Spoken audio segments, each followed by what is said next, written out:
Hi guys! Happy New Year! Sana happy kayo sa New Year at enjoy life. So, siyempre, alam mo na, mahirap ang buhay, tipid-tipid tayo. So, ingatan ng ating mga money sa darating na taon. So, ako guys, sa edad ko, wala na akong hilig pa sa mga material na bagay. Ang hilig ko na lang ngayon is pera. Oo, bakit? Tanong mo, bakit?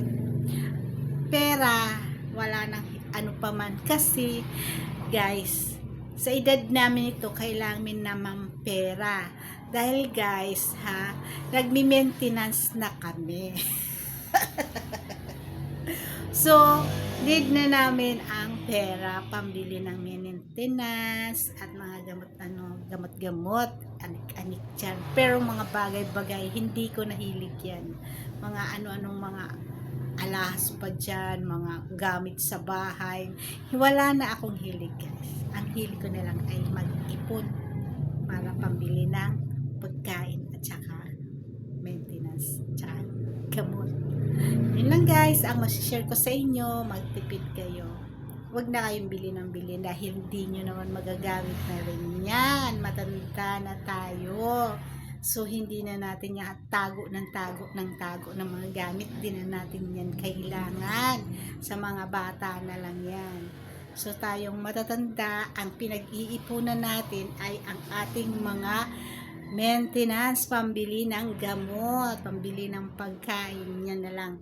Ako guys, yan na lang ang iniisip ko ngayon ng pambili ng pagkain sa araw-araw, gamot na maintenance, sa mga gamot-gamot na kung ano, anik-anik, mga panghaplas.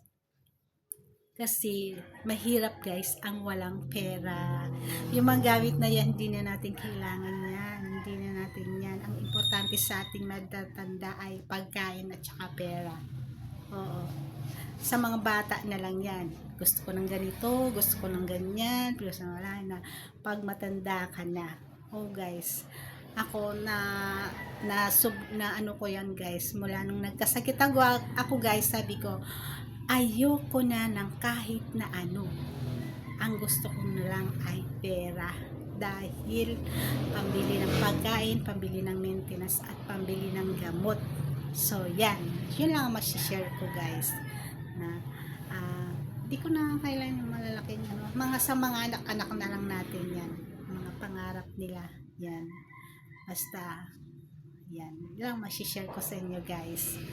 Kaya, yun, thank you very much for watching. Sana ay happy kayo. I'm 55. Mukha lang ako maganda, pero hindi po ako maganda. Na-stress ako yan guys. So, may impis na yung buko guys. Ayan. Yeah. Thank you for watching. Shoutout sa inyong lahat. Sa lahat na nagko-comments, thank you very much. Sa lahat ng nanonood, thank you very much. Maging happy na lang tayo. Maging humble na lang tayo. At maging practical na lang tayo. At siyempre, kasama yung maging konting ano lang. Yun. Bye.